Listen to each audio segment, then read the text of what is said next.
Salut, c'est Marco de Top 4 Phone. Aujourd'hui, vidéo de test du Nikon N6, un mobile que j'ai eu l'occasion de vous présenter il y a quelques temps lors d'une vidéo de déballage de cette fameuse boîte, au cours de laquelle je vous ai montré d'ailleurs le téléphone dans un rapide premier aperçu.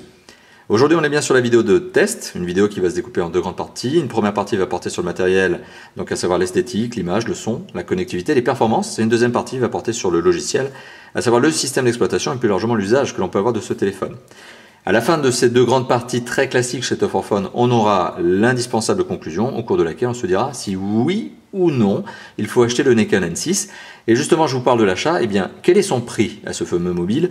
Eh bien, 120 € hors taxe en juillet 2014. C'est le prix auquel on peut obtenir ce téléphone. Alors, je dis hors taxe, ça n'est pas pour rien. C'est un téléphone chinois, c'est un téléphone destiné à la Chine, au marché chinois, construit en Chine, de conception chinoise. Donc tout ça fait qu'en fait, pour le faire venir en France, eh bien, il faut jouer la carte de l'importation, il faut le faire importer par des boutiques spécialisées. À ce titre d'ailleurs, je tiens à remercier Focal Price, qui est la boutique qui nous a permis de nous approvisionner, à l'occasion de ce test, le Nikon N6. Donc d'ailleurs, vous retrouverez l'URL de focalprice.com dans la description de la vidéo, sur l'article test publié sur le site, mais aussi en annotation dans la vidéo elle-même. Voilà, donc 120 €, c'est un prix extrêmement agressif pour un mobile doté d'un écran de 5 pouces, donc c'est un phablet, mais c'est encore plus agressif lorsque l'on sait que ce téléphone est doté d'une résolution Full HD. Et oui, vous m'avez bien compris, Full HD, c'est-à-dire 1080 pixels. Et oui, on est sur un téléphone 5 pouces Full HD vendu à moins de 120 €, enfin près de 120 €, c'est extrêmement agressif. En France, les constructeurs, en tout cas, qui sont officiellement commercialisés en France, ne proposent pas ce genre de choses. En tout cas, pas encore, et il faudra encore quelques années avant de voir des écrans Full HD à moins de 150 ou même de 100 €. Voilà, donc c'est un prix extrêmement agressif pour un mobile qui, sur le papier, possède des spécifications très intéressantes. Et on va voir tout au long de cette vidéo si ces spécifications ne sont que des chiffres, ou si par contre, ils correspondent à une réalité. Est-ce que le téléphone est performant ou pas finalement? Parce que 120 € c'est bien, pour un écran Full HD c'est encore mieux, mais est-ce que le téléphone finalement arrive à gérer la suite, le reste? Eh bien on va le voir tout au long de cette vidéo. Et il est temps donc de passer à la première partie de la première partie, à savoir l'esthétique. On va donc faire le tour du propriétaire, on va regarder ce à quoi ressemble ce téléphone. Sur sa face avant, on retrouve un écran de 5 pouces. Bon, ça je vous l'ai déjà mentionné. En dessous, on retrouve 3 touches sensitives rétroéclairées, menu contextuel, accueil, retour. Au-dessus, on retrouve l'écouteur, la caméra frontale 5 mégapixels, c'est sympa pour les selfies. Et on retrouve également du capteur de luminosité et de proximité, sachant qu'il y a aussi, très discrètement placé, on ne la verra pas ici, une LED de notification qui notamment s'allume en rouge lorsque vous êtes en train de recharger le téléphone. Sur le côté gauche du mobile, on retrouve le bouton de contrôle de volume plus-moins, ici en plastique noir. On retrouve ici le jack 3.5. On retrouve ici le micro USB. D'ailleurs, pour information, le jack 3.5 est en format de mémoire OMTP. Et c'est pas de mémoire, c'est une certitude. Sur le côté droit du téléphone, on retrouve le bouton de contrôle on-off, power tout simplement. Et en dessous, on retrouve l'entrée micro et la petite fente qui permet de retirer le cache batterie. Ce que je vais faire d'ici quelques instants pour vous montrer l'intérieur du mobile. On retrouve à l'arrière du mobile le marquage Nikon, c'est la marque. On retrouve le capteur photo qui forme une très légère excroissance sur le mobile, mais ce qui forcément de fait que lorsque vous le posez sur une table, il devient bancal. On retrouve également le flash LED. Le capteur photo, on le remarquera, est légèrement protégé, mais c'est vraiment un millionième de millimètre, c'est vraiment tout petit. On a une sorte de petit retour de carrosserie sur le capteur photo qui est destiné justement à protéger le capteur photo, à éviter que lorsque vous fassiez ça sur une table, eh bien, le capteur ne se raye trop vite, parce qu'il y a ce petit retour de carrosserie, c'est quand même une bonne idée. En dessous de marquage Nikon sur l'arrière du mobile, on retrouve le haut-parleur qui possède une sorte de petit effet là, un petit picot pour essayer de le décoller de la table lorsque vous êtes en train tout simplement de poser le téléphone en haut-parleur sur la table. Bon, dans la réalité, je vais vous le faire écouter d'ici quelques instants, ça ne marche pas vraiment, ça ne fait rien du tout. En fait, dans l'absolu, le son est étouffé quoi qu'il arrive. Voilà. Et là, on va retirer le cache batterie, ce qui va nous permettre d'accéder à la batterie. Alors la batterie, elle est extractible. J'avais déjà eu l'occasion de vous le montrer notamment lors de la vidéo de déballage. C'est une batterie spécifique Nikon, bon, spécifique entre guillemets parce que j'imagine qu'elle est liée à plusieurs constructeurs. C'est un modèle un petit peu, certes brandé Nikon, mais j'imagine qu'on peut la retrouver dans plusieurs mobiles. Une batterie de 2000 mAh sur laquelle je reviendrai tout à l'heure lorsque je parlerai de l'autonomie. Au-dessus de la batterie, donc qui ne peuvent pas être gérés à chaud, on retrouve les deux emplacements de carte SIM. On retrouve également l'emplacement de la micro SD. Voilà, donc c'est tout ce que l'on retrouve à l'arrière du mobile et c'est déjà pas mal, sachant que donc, vous l'avez compris, la batterie, elle est extractible. Voilà. Donc le cache batterie s'enlève très facilement, il se remet d'autant plus facilement, voilà, il n'y a pas de problème. Bon, quelques petits craquements après, c'est tout simplement les picots qui se remettent en place et on retrouve le téléphone parfaitement fonctionnel. Voilà, donc ça c'était le petit tour du propriétaire. Ce téléphone ici est proposé dans sa version blanche, le blanc étant légèrement nacré sur l'arrière de ce mobile, donc sur le cache batterie. Je crois à sans certitude absolue qu'il existe également en noir, mais ça là-dessus je ne m'avancerai pas. C'est un téléphone qui présente un look et une finition plutôt sympathique. En tout cas, moi, je suis assez fan du look, je vous le dis. Je trouve le look plutôt sympa, vraiment réussi. Le niveau de finition plutôt élevé, c'est-à-dire que tout est bien agencé, il n'y a pas d'éléments, il n'y a pas de jeu dans les différents éléments, si ce n'est bien sûr que comme le téléphone est doté d'une carrosserie entièrement en plastique et d'un châssis entièrement en plastique et que la vitre n'est pas rigide, eh bien on se retrouve avec un téléphone qui peut être un petit peu souple, comme vous êtes en train de le voir maintenant. Donc voilà, c'est la particularité de ce mobile, il y a un petit peu de souplesse au niveau de son châssis. C'est pas dramatique en soi, mais il faut le savoir. La vitre, comme je viens de vous l'évoquer, n'est pas une Dragon Trail ou une Corning Korea quelconque, elle n'est pas rigide, donc elle n'est pas traitée anti-rayure, ce qui veut dire que lorsque j'appuie très très fort, vous êtes en train de le voir, j'impacte l'écran qui se trouve juste derrière. Donc l'une des choses qui font que ce téléphone est vendu à très bas prix, c'est forcément non pas la qualité de fabrication parce que ce téléphone est très bien construit, mais c'est plutôt la solidité, la rigidité des éléments. On n'est pas sur un téléphone en aluminium, on n'est pas sur un téléphone doté d'une Dragon Trail ou d'une Corning Korea. Forcément, ça permet de faire des économies et c'était le but recherché notamment par la marque. Voilà. Donc au niveau du design, sympathique, au niveau de la finition, sympathique, au niveau de la flexion, bon, un petit peu de souplesse malgré tout.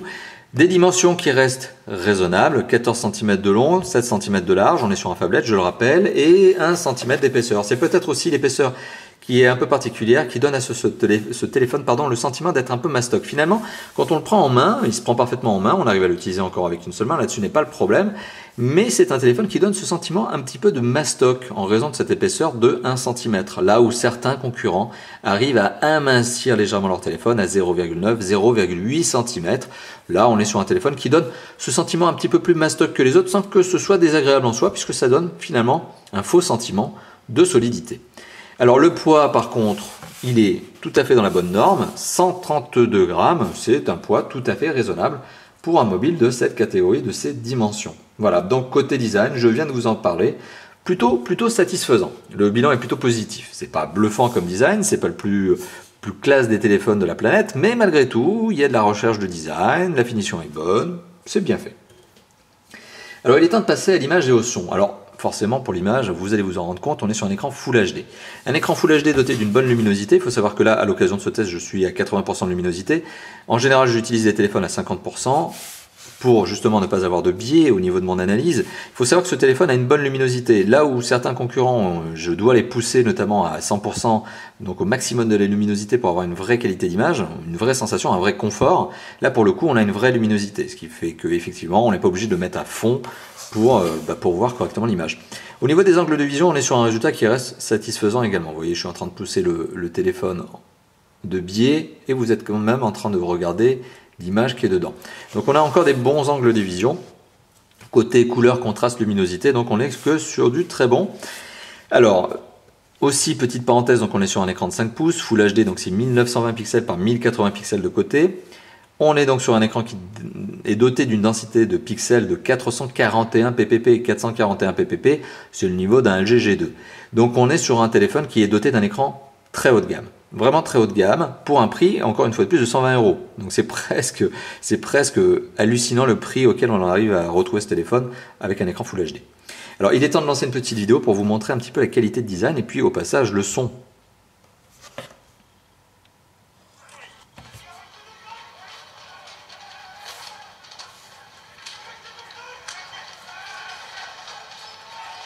Alors le son est légèrement essoufflé, vous l'avez bien compris.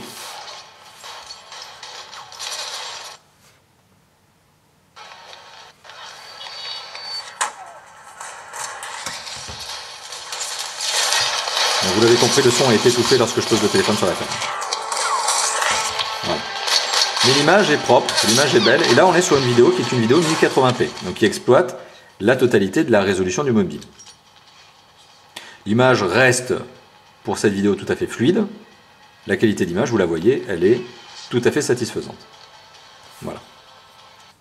Donc un film que l'on peut voir avec plaisir. C'est-à-dire que si vous avez des films 1080p ou des séries tout simplement, ou des dessins animés, ce que vous voulez, vous pourrez les regarder avec un véritable confort sur ce téléphone. Tout simplement parce que oui, c'est un Full HD, donc il affiche bien la qualité de votre fichier natif, et avec une bonne qualité d'image, avec une bonne fluidité d'image pour les vidéos. Et vous allez comprendre pourquoi je vous dis pour les vidéos. Je vais y revenir tout à l'heure. Donc au niveau du son, là je vous ai montré le son par le haut-parleur pour un film qui peut-être était doté d'un son peut-être un peu faiblard. Donc on va tout simplement lancer une petite vidéo, une petite musique, et là je vais mettre le son à fond.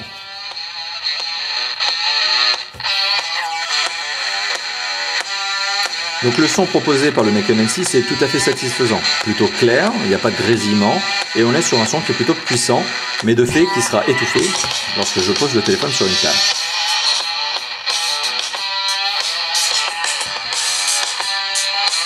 Voilà. Donc ça c'était pour la qualité du son. Donc globalement le résultat est tout à fait positif, tout à fait satisfaisant et sur la qualité d'image et sur la qualité du son, sachant que vous l'avez compris, le haut-parleur est étouffé lorsqu'on pose le téléphone sur une table, c'est au moins la 4e fois que je me répète. Au niveau de l'écouteur et du jack 3.5, on est sur des qualités de son là aussi tout à fait normales, il n'y a pas de problème. Le jack 3.5, je le précise de nouveau, est au format OMTP. Ce qui fait que si vous avez un kit piéton, alors il faut savoir qu'il y en a un qui est fourni avec le téléphone, mais il est de piètre qualité. Mais si vous avez un kit piéton, un casque avec une entrée micro, soyez très vigilant, soit au fait de l'avoir en OMTP, soit au fait d'avoir un adaptateur OMTP CTIA. Sinon vous risquez de vous retrouver avec un son légèrement étouffé au niveau des aigus et notamment au niveau de la voix. Donc ce qu'il faut savoir, c'est que si jamais vous avez un casque qui vous donne l'impression d'avoir un son étouffé au niveau de la voix sur ce téléphone, c'est que vous n'avez pas le bon format, c'est clair. Donc ça, c'était pour vous parler de l'image et du son. Alors maintenant au niveau de la dalle tactile, il n'y a pas grand chose à dire, hein. C'est une dalle tactile capacitive multipoint, elle n'est pas traitée Corning Gorilla ou Dragon Trail, donc elle a une vitre tout à fait basique, plutôt souple, mais elle est tout à fait réactive. Elle marche très bien, vous voyez, je suis en train de taquiner l'écran et l'écran répond parfaitement bien. Il n'y a pas de bizarreries qui se produisent au niveau de cet écran. Donc voilà, au niveau de l'image et du son, on est sur un bilan clairement positif. C'est même d'ailleurs sans doute le point fort de ce téléphone. Au niveau des performances, alors vous allez comprendre pourquoi tout à l'heure je vous disais que la vidéo pouvait s'afficher de manière tout à fait convenable, tout à fait satisfaisante, voire même de très bonne qualité, c'est le cas ici, mais pas tout le temps. Il y a d'autres choses qui font que les performances de ce téléphone, et vous allez comprendre pourquoi je vous dis ça, peuvent être un petit peu moyennes. Alors je lance une petite application, tout simplement Antutu. Alors on est sur Antutu X, donc qui est la version qui ne peut pas se faire cheaté par les constructeurs, donc on est sur un score de 12 979 points, bon, vous me permettrez d'arrondir à 13 000 points. Donc le Necon N6, que l'on retrouve aussi appelé le Bocayen, alors je ne sais pas si je prononce correctement, mais le Bocayen N6, soit, c'est probablement le constructeur et Necon c'est probablement la marque commerciale. Alors, quoi qu'il en soit, on est sur un score à 13 000 points, c'est un score clairement aujourd'hui, en 2014, d'entrée de gamme. Voilà. C'est vrai qu'on a un téléphone qui est doté d'un écran Full HD qui est vraiment celui d'un haut de gamme, d'un prix très agressif low cost, mais voilà, il y a un moment donné, ça ne trompe pas et les performances ne trompent pas. Ce téléphone est clairement doté d'un score 13 000 points, donc d'un score d'entrée de gamme. C'est un entrée de gamme en 2014. En 2013, ça aurait pu être jugé comme étant un moyen de gamme. Je le rappelle, en 2013, on avait le Nexus 4 qui était doté d'un score de 16 000 points et qui s'en sortait très bien, et notamment qui était doté d'un écran de 720p, donc HD Ready. Ici on est sur un écran Full HD avec un score de 13 000 points. Alors ce score de 13 000 points, il est lié à quoi? Eh bien il est lié à des composants très classiques, composants donc notamment un processeur. Le processeur est un 4 cœurs de 1,5 GHz, donc les 4 cœurs sont cadencés à 1,5 GHz. C'est un Mediatek très habituel sur les mobiles chinois, donc on est sur un Mediatek qui est un MT6589T, qui est épaulé par 1 Go de RAM, et heureusement, c'est un bon point, parce que on imagine bien qu'un constructeur qui est tenté de faire des économies aurait pu pousser le vice à aller jusqu'à 512 mégaoctets. Non, on est bien sur 1 Go de RAM, et c'est bien. Et on a un processeur graphique qui n'est pas de première fraîcheur, mais qui n'est pas non plus complètement dépassé. C'est un PowerVR SGX 544 MP. Donc finalement, c'est probablement le processeur qui est un petit peu en deçà de ce que l'on pourrait attendre sur ce genre de mobile, en tout cas avec des prétentions de Full HD.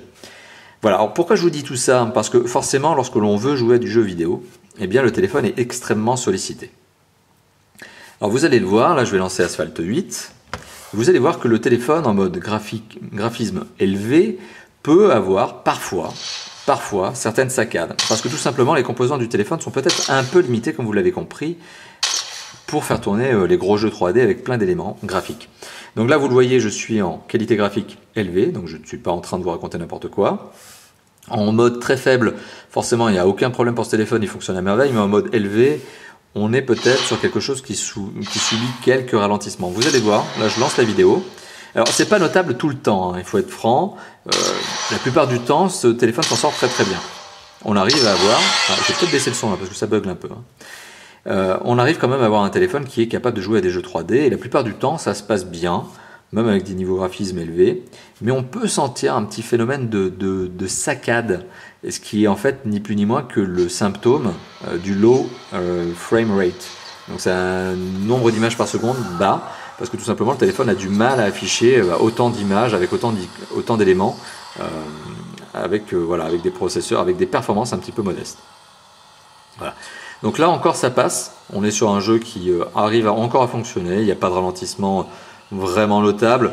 Les vrais fans, les inconditionnels de Full HD 60 IPS auront remarqué qu'il y a peut-être une fluidité d'image en deçà de ce qu'ils ont l'habitude d'avoir, mais ça reste accessible, ça reste utilisable, ça reste exploitable. Donc c'est pas trop dans ce cas-là que finalement on va sentir un vrai problème, même si dans certaines séquences de jeu, Asphalt 8 vous montrera parfois, en mode qualité graphique élevée, parfois des ralentissements. Mais bon, ça tourne. Au moins, vous voyez, c'est un gros jeu 3D, il tourne, il fonctionne parfaitement. Voilà. Donc maintenant, on va tout simplement arriver sur autre chose. On va arriver sur Epic Citadel. Epic Citadel, c'est la petite application qui me permet de tester le nombre d'images par seconde qu'est capable d'afficher un téléphone. Alors, Epic Citadel a plusieurs niveaux de qualité graphique. Il y a niveau bas, moyen et haut. Pour le coup, j'ai fait les deux, bas et très élevé. Enfin voilà, bas et haut. Donc dans le niveau de qualité graphique bas, quand on met Epic Citadel au minimum de sa qualité graphique, mais qui est donc destiné aux mobiles pour booster leur performance, ou en tout cas avoir le meilleur score d'images par seconde, on obtient avec ce téléphone un score de 45 images par seconde. Mais 45 images par seconde avec un jeu où il y aurait des textures dégradées, peut-être moins d'éléments affichés. Voilà. Alors 45 images par seconde, c'est tout à fait satisfaisant. Par contre, quand on met en image haute qualité, vous le voyez, vous l'avez vu en phase de démarrage, là, ça a saccadé un peu. Là encore, ça passe encore, là, sur cette séquence-là, vous allez voir. Là, ça passe encore, mais maintenant, je vais vous montrer ce que ça donne. Donc, je le rappelle, on est en mode qualité graphique élevée. Voilà, donc on y va. Donc là, ça se passe encore très bien. Vous voyez, là, je tourne, il n'y a pas de saccade. Hop, juste que je suis de quiche en niveau de FPS, donc voilà. Voilà, hop, on va aller par là.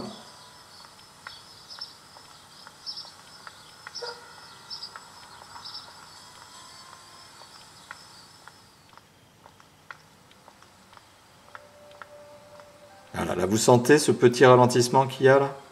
Voyez, là c'est en train de saccader. Parce que là on est sur un élément, là il y a beaucoup d'éléments à calculer pour le téléphone en haute qualité graphique. Là ça va mieux, on revient ici, hop, vous l'avez vu. Il y a les bâtiments, il y a la tour, il y a tout ça. Ça fait beaucoup d'éléments graphiques à calculer pour le téléphone. Hop, on arrête. On repasse sur une zone où il y a moins d'éléments. Vous voyez, vous avez senti cette différence?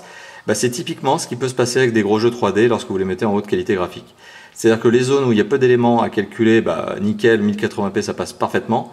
Mais dès que vous allez solliciter un petit peu trop le téléphone sur des gros jeux 3D avec des grosses quantités d'éléments à calculer, avec des grosses textures, c'est ce qui se passe là. On sent que ça galère.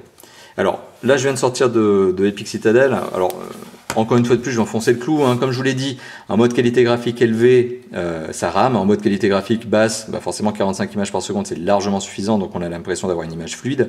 Et c'est notamment ce qui assure tout à l'heure, lorsque vous l'avez vu, cette fameuse vidéo en 1080p. Elle était fluide, parce qu'il n'y a pas trop d'éléments à calculer. Certes, il y a beaucoup de choses qui peuvent se passer à l'image, mais ce ne sont pas des animations 3D. Donc ce n'est pas des blocs à calculer. Il n'y a pas vraiment d'imagination pour le téléphone. Il n'y a pas vraiment beaucoup de choses que le téléphone ne doit faire pour afficher une vidéo en 1080p. Par contre, pour un gros jeu 3D, il faut que le téléphone comprenne un petit peu ce qui se passe. Il y a des éléments à calculer, il y a des choses, il y a éventuellement des ennemis qui vont se déplacer. Et donc vous voyez là, le score de FPS c'est ici. On est à moins de 10. On arrive à une moyenne de 10 à la fin de cette séquence de test en haute qualité graphique. Donc c'est ce que je vous dis. Sur les jeux 3D, très gourmands, il y aura du mal. Il y aura du mal. Mais bon, même avec Asphalt 8, c'est là où on est un petit peu entre deux eaux, c'est que certains jeux vont avoir des problématiques, des difficultés, et d'autres vont très bien se passer. Tout dépend du niveau d'exigence du jeu 3D, et notamment Asphalt 8, ça se passe très bien les 3/4 du temps, et puis des fois, il y a des ralentissements, parce que vous arrivez sur une zone où il y a beaucoup de choses à calculer. Et Epic Citadel vous l'a montré. Voilà, c'est exactement ce qui se passe sur ce téléphone. Donc, on est sur un téléphone qui a des performances malgré tout, voilà, ça sera ma conclusion sur ce point précis, un peu modeste. Alors j'ai oublié de vous citer le score de Quadrant, 5800 points, mais ça ne fait que confirmer que le téléphone est doté d'un score entrée de gamme. Donc on est vraiment sur un téléphone avec des performances d'entrée de gamme. Au niveau de la mémoire interne de ce téléphone, donc de la capacité, le stockage de ce téléphone, il faut savoir que le mobile est revendiqué comme étant un 16 Go de mémoire de stockage interne par le constructeur. On n'en est pas si loin, et c'est un peu le jeu classique, c'est qu'on sait que lorsque l'on allume le téléphone pour la première fois, eh bien, il y a une partie des gigas qui disparaissent parce qu'ils sont consommés par le système d'exploitation, parce qu'ils sont gérés par une règle de conversion entre gigabytes et gigaoctets qui sont pas terribles, ce qui fait que les 16 Go initiaux se transforment à peu près en 14, voilà, et un petit peu moins de 14 exploitables par l'utilisateur pour lors du premier démarrage. Donc vous avez à peu près 14 Go, sachant que vous avez fort heureusement un emplacement micro SD que je vous ai montré tout à l'heure sous le cache batterie qui vous permet d'ajouter jusqu'à 32 Go de mémoire supplémentaire. Alors j'imagine que ce téléphone peut supporter les 64 Go 4 classe 10, mais je ne l'ai pas fait, je ne l'ai pas testé, je n'ai pas été aussi loin, donc une 32 Go c'est sûr, c'est le constructeur qui le revendique. 64 c'est un peu dangereux parce que vous n'êtes pas sûr que ça passe. Donc mieux vaut rester sur du 32 Go très raisonnable et beaucoup plus accessible en prix d'ailleurs, parce qu'il faut savoir qu'une 32 Go, notamment sur la boutique de focalprice.com, ça vaut moins d'une vingtaine d'euros. Donc finalement, pour 140 € hors taxe, vous avez le plaisir d'avoir un téléphone qui sera doté de 14 Go de mémoire de base, plus une carte micro SD de 32 Go.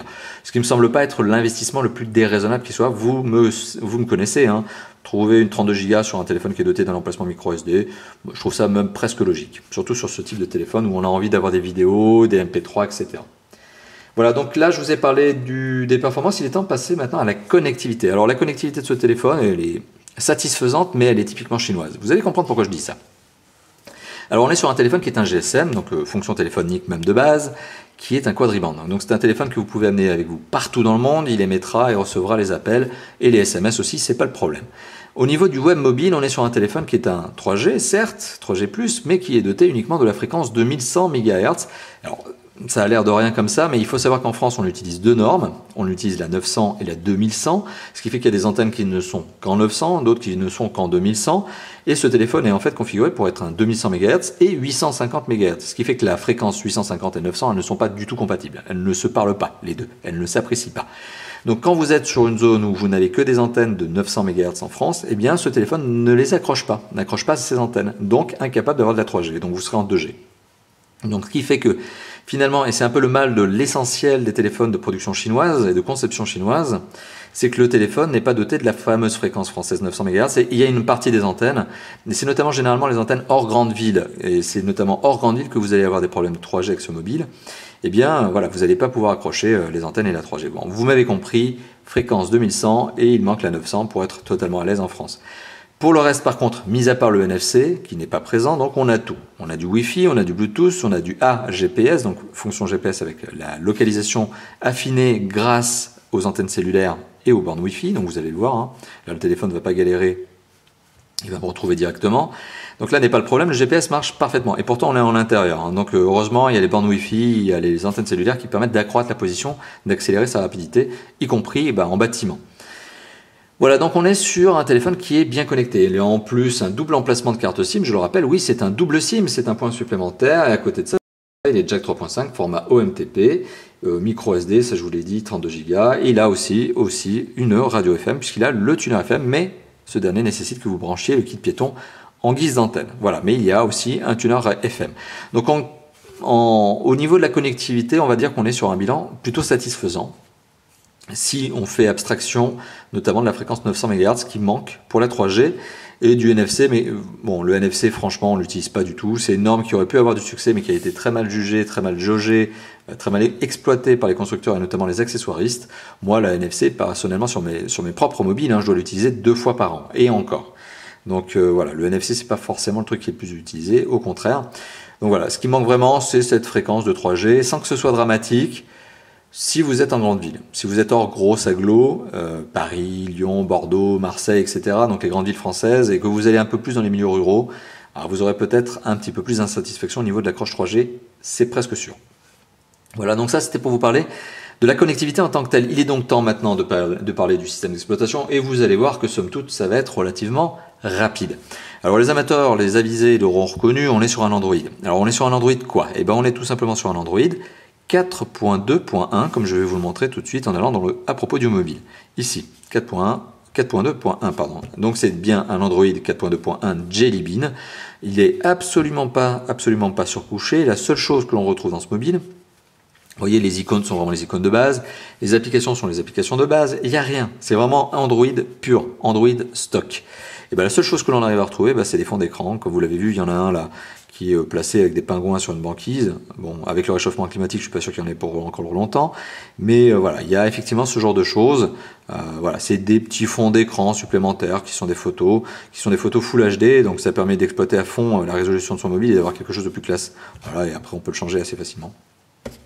Vous l'avez vu, c'est classe, c'est mignon, mais c'est la seule chose qu'a fait le constructeur. Pour le reste, comme je l'ai évoqué, on est sur du Android stock, du pur de dur. Et alors ça présente quand même la particularité, sur un mobile qui est doté de performances un petit peu modestes, eh bien de ne pas le pénaliser. Bah oui, heureusement, parce que si on avait justement une grosse surcouche, ça ralentirait le téléphone. Et si on avait une grosse surcouche, en plus, ça rendrait son prix plus important, parce que forcément, le constructeur aurait dû travailler sur le système d'exploitation, faire de la R&D, du design, de l'ergonomie, etc. Ça aurait coûté plus cher. Donc finalement, on est sur un téléphone qui est doté d'un système qui est très sympa. Android 4.2.1 qui marche très bien et dont je peux carrément, je pense pouvoir vous le dire comme ça, il ne sera jamais mis à jour. N'espérez pas de la part du constructeur voir une 4.4 arriver sur ce téléphone, ce serait une blague. Voilà. Le constructeur Heineken fait partie de ces constructeurs qui, une fois qu'ils ont commercialisé les mobiles, ne s'attardent plus dessus. Ils passent à de nouvelles générations et ils ne font que ça. C'est des constructeurs purs et durs qui s'attardent énormément sur le matériel pour proposer les prix les plus agressifs, mais qui vont jamais vraiment s'attarder sur le système d'exploitation. On en a la preuve avec un Android de base. Donc voilà, n'espérez pas avoir de la part du constructeur, donc de la part officielle de Heineken, une mise à jour de ce téléphone. Par contre, oui, on peut bien imaginer qu'en faisant un route au niveau de ce téléphone, en le routant, on arrive à installer plus tard des versions plus évoluées, plus à jour d'Android, sachant que la 4.2.1, elle n'est pas non plus has-been, c'est une version qui tient carrément la route et qui est même en phase avec la 4.4 KitKat. KitKat, elles n'ont pas beaucoup d'écart. Donc voilà, ça c'était pour vous préciser un petit peu le système d'exploitation. Alors maintenant, on va parler d'usage. Alors ce téléphone, on va parler de la batterie, donc de l'autonomie, mais plus largement aussi l'usage de ce téléphone et qu'est-ce que l'on peut en faire. Alors, pardon. Au niveau du capteur photo arrière, donc c'est un 13 mégapixels avec autofocus et flash LED. Alors, si on a envie de prendre une petite photo, qu'est-ce que ça donne? Ça donne quelque chose qui reste relativement sympathique. L'autofocus se positionne plutôt bien, il arrête de papillonner, donc c'est plutôt bon. Donc une fois qu'il s'est positionné, il se positionne bien, il reste là. On peut prendre des photos en mode HDR parce qu'on a l'option HDR, voilà. Et ça permet notamment d'avoir une qualité d'image un petit peu plus importante, enfin en tout cas une meilleure qualité de luminosité. Alors c'est un 13 mégapixels, on ne peut pas trop lui en demander, on est aussi sur un capteur, vous l'avez vu, son épaisseur n'est pas vraiment flagrante, c'est pas un boîtier réflexe, donc on reste sur un téléphone qui fait des photos, c'est pas un appareil photo qui est un téléphone, c'est pas l'inverse. Donc ce qui veut dire que finalement les photos, elles sont de qualité acceptable. Voilà, tout à fait sympathique. D'ailleurs, vous retrouverez une photo prise avec ce téléphone sur l'article test de Top for Phone, ce qui vous permettra de vous faire votre propre idée. Voilà, donc les photos sont de qualité tout à fait correcte. Franchement, pour un téléphone à 120 €, hors taxe, je le précise de nouveau, c'est vraiment pas mal. C'est vraiment pas mal. Alors, on peut prendre des vidéos, bien sûr, sur ce téléphone, des Full HD. Là n'est pas le problème. On a aussi un capteur photo frontal de 5 mégapixels qui n'a pas de flash LED, qui n'a pas d'autofocus et qui permet malgré tout de prendre lui aussi des photos mais correctes, mais des photos qui sont plus destinées à faire rigoler les potes. Donc c'est plutôt des photos des pannes, voilà, c'est plutôt dans ce sens-là. Hop. Et on a bien sûr tous les modes tout simplement de prise de vue, là-dessus il n'y a pas de souci. Ça reste du Android, c'est du très très grand classique, c'est du très classique sur Android, voilà quoi. Hop là, donc ça c'était pour l'usage photo. Au niveau de l'autonomie, alors il faut savoir, et vous l'avez constaté, que ce téléphone est plutôt gourmand depuis le début de la vidéo, qui dure depuis maintenant un peu moins de 30 minutes. C'est plus de 10%, près de 10% de la batterie qui ont été consommées, alors que je ne suis pas en train de faire vraiment quelque chose de méchant. C'est-à-dire par là que je ne suis pas en train de solliciter à mort. Malgré tout, voilà, il pompe de l'énergie. Et il pompe d'autant plus d'énergie que vous allez jouer à des jeux 3D. Et son gros point faible finalement à ce téléphone, c'est encore une fois de plus les jeux 3D. Ça va consommer beaucoup de batterie parce qu'il va essayer de tout faire, de faire en sorte que ça s'affiche le mieux, etc. Sur un écran Full HD en plus qui est de fait plutôt énergivore par rapport à un écran qui sera un écran HD Ready ou même QHD. Bon, voilà, forcément on est sur une autonomie qui est plutôt limitée, ce qui me fait vous dire que si vous regardez des vidéos, mais notamment si vous jouez à des jeux 3D, plus d'une demi-heure par jour, notamment au niveau des jeux 3D, c'est un téléphone que vous allez recharger quotidiennement. Voilà, clairement c'est un téléphone qui se recharge tous les jours, une batterie de 2000 mAh, mais qui est vraiment le strict minimum que l'on pourrait avoir sur ce téléphone. Pour être vraiment à l'aise sur un mobile comme ça, il aurait fallu aller dans les 2500 voire 3000 mAh, mais forcément ça aurait rendu le téléphone plus grand, plus épais, moins compact, ou alors ça aurait obligé le constructeur à faire de la recherche au niveau de la miniaturisation des éléments et au niveau de la construction du châssis. Bon voilà, ça aurait coûté plus cher. Donc on peut pas tout avoir, on est sur un téléphone qui vaut pas cher, et donc forcément on est sur une faiblesse, une petite faiblesse, parce que c'est pas vraiment catastrophique, qui est celle de l'autonomie. Voilà, donc vous allez le recharger tous les jours, c'est clair en fait. Surtout d'autant plus que vous êtes sur un téléphone qui va vous appeler au niveau de son utilisation. C'est-à-dire que c'est le genre de téléphone qui vous incite à l'utiliser parce qu'il est Full HD. Et quand on achète un Full HD, bah, c'est pour voir des vidéos, c'est notamment pour surfer sur Internet, c'est pour en profiter. On n'achète pas un Full HD juste pour le laisser dans une poche en tant que téléphone de base fait pour recevoir des appels. Quand on a ce genre de téléphone, quand on cherche ce genre de téléphone, c'est vraiment pour l'utiliser. Et donc forcément, on consomme de la batterie. Voilà, donc c'est le genre de téléphone qui vous appelle à l'utilisation, qui consomme de la batterie et qui le fait à une autonomie qui va être plutôt limitée à une journée par jour. Ce qui en soi n'est pas non plus catastrophique puisque c'est un standard. Voilà, c'est le fameux standard de l'autonomie d'une journée. Voilà, donc pour tous les autres usages, bon, lecteur MP3 je vous l'ai montré, appareil photo je vous l'ai montré, finalement il n'y a pas grand chose à dire de plus, c'est un téléphone qui est fait pour téléphoner, donc vous avez les fonctions appel de base d'Android, hein. On est aussi sur un téléphone avec son carnet d'adresses, on est sur un téléphone très classique Android, hein. Si vous connaissez Android, si vous avez déjà vu des vidéos de Top 4 Phone, il n'y a rien de nouveau sur ce téléphone, c'est un grand classique, c'est un grand basique. Alors on peut taper les SMS et puis après une fois qu'on l'a tapé, ça va l'envoyer, ça va le classer sous forme conversationnelle. Ouais, bon pour le coup, je peux essayer de l'envoyer. Je crois que j'ai pas de carte SIM, donc forcément il va pas vouloir. Ouais, non, il veut pas parce qu'il y a le petit icône et il n'est pas allumé. Donc voilà, mais on est vraiment sur l'usage, sur les fonctionnalités de base d'un Android auxquelles vous allez apporter certaines applications, vous l'avez compris, notamment les 5 applications que j'ai installées en haut ne sont pas des applications natives. J'ai installé Antutu, Quadrant et Pixitadel pour faire du scoring sur ce téléphone, pour avoir du benchmark.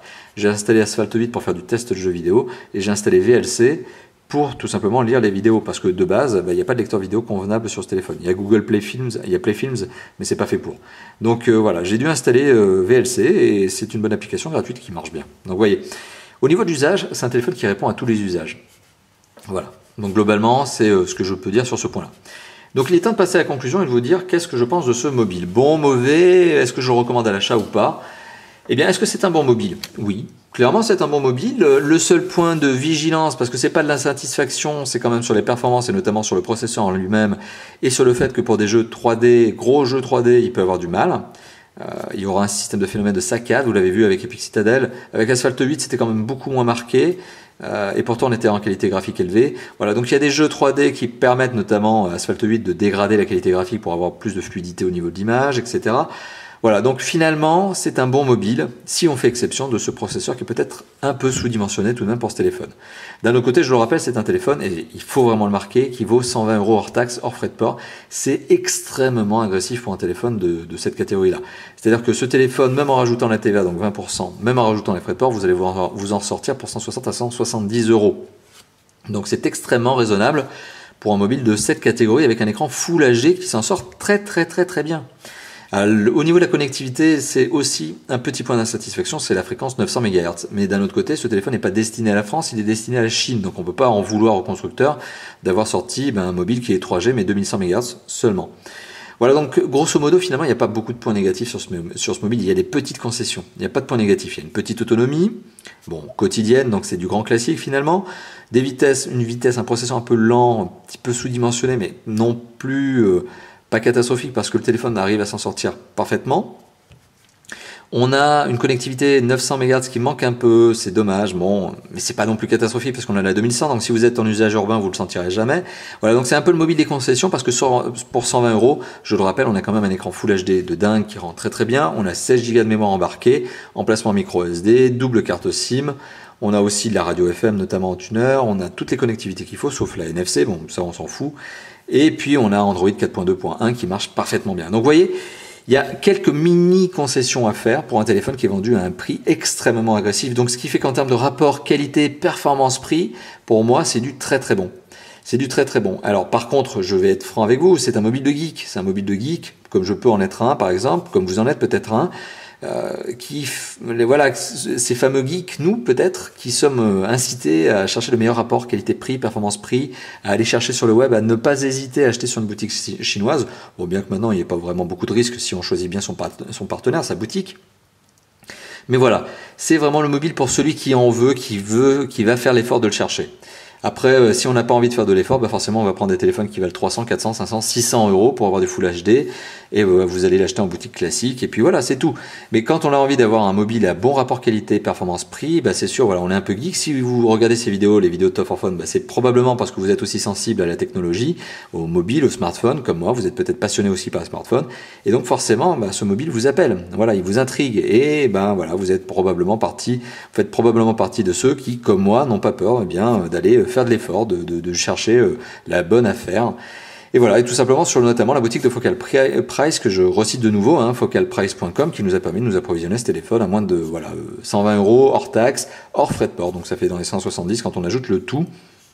Voilà, d'ailleurs n'hésitez pas à vous rendre tout simplement sur la boutique de Focal Price parce qu'ils ont vraiment pas mal de bonnes affaires du style du Nikon N6, parce que finalement le Nikon N6 est un exemple parmi tant d'autres de très bons mobiles chinois vendus à prix agressif pour un écran Full HD.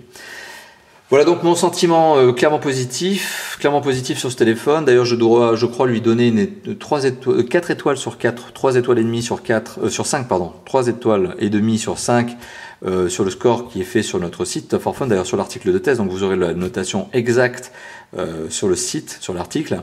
Voilà donc grosso modo, ouais, vraiment c'est un bon mobile. Pour son prix, il en propose même beaucoup pour son prix, franchement. Voilà, c'est la bonne affaire. Je trouve que c'est une bonne affaire si on accepte quelques micro-concessions. Voilà. Merci d'avoir visionné cette vidéo qui dure depuis maintenant plus de 36 minutes. Je vous remercie encore une fois de plus. Donc je vous remercie aussi de suivre la chaîne. Vous êtes peut-être déjà abonné. Alors si ça n'est pas le cas, bah, n'hésitez pas tout simplement. N'hésitez pas donc à vous abonner à la chaîne YouTube. Et si c'est déjà fait, bah, merci encore une fois de plus. Enfin, n'hésitez pas à commenter, liker la vidéo, la partager. N'hésitez pas aussi à nous retrouver sur le site de Top 4 Phone, top-4-phone.fr, une URL que vous retrouvez dans la description de cette vidéo. Et il y a aussi 3 autres endroits où nous retrouver, notre forum où il y a une section qui s'appelle quel téléphone choisir. Donc si vous avez une question de ce type-là, donc vous hésitez entre plusieurs mobiles, c'est sur le forum qu'il faut aller. Et vous avez aussi notre Facebook et notre Twitter qui nous permettent d'interagir avec vous tout simplement. Voilà, donc le site, le Facebook, le forum, le Twitter, la chaîne YouTube, autant d'endroits où nous retrouver, voilà, il y a plein de choses et où vous pouvez interagir avec nous. Encore une fois, merci d'avoir visionné cette vidéo et je vous dis à bientôt pour d'autres vidéos de test, bien sûr précédées par d'autres vidéos de déballage et encore une fois de plus précédées par des vidéos de présentation. Allez, à bientôt, ciao ciao.